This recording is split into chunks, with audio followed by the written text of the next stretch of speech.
Bu gece yuxuma girip kendim,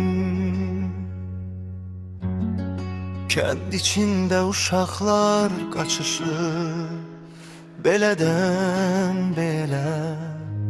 Baba dağdan doğan güneş el eyleyir güle güle.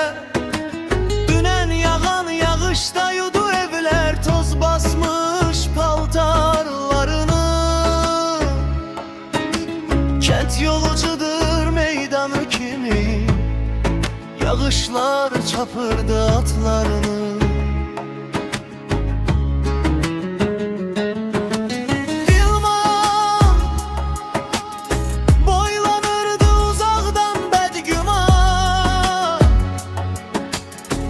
Bir uşaq qoyun quzunu qənşərinə qatıb yuxulu örüşə aparırdı. Yuxudan kalduran qırmızı xoruz banlayıb haray qoparırdı.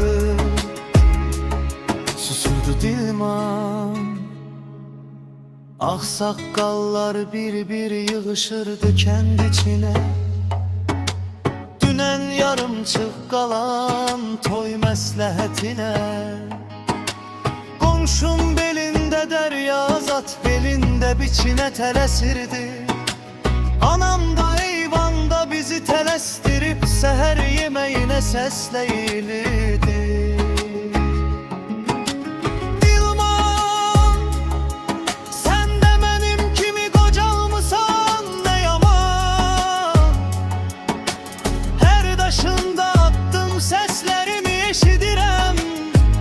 Adını çəkə bilmirəm, xatirələr ağlayır yollarında, dəli kimi gedirəm.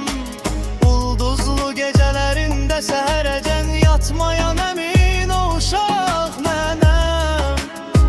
Alardın məni qucana yat deyə, həmin yatmayan o qoca mənəm.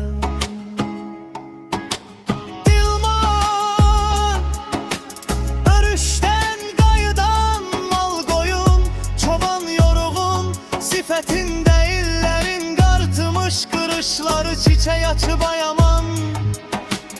Ayaqlarında palçıq, gözündə gürbət, dodağında susan nəğmə dayanır bir an.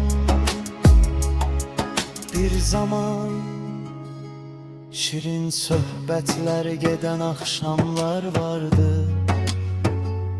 Kapı önünde samovarın buxarı qalxardı bax.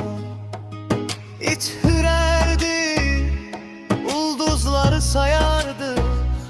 Gecə susardı, ürək danışardı.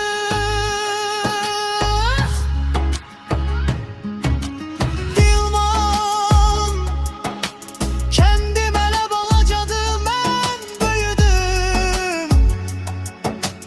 İçim uşaqdı, hələ yollar böyüyür. Evlər kiçilir, qəlbimdə qalan köhnə şəkillər ilə.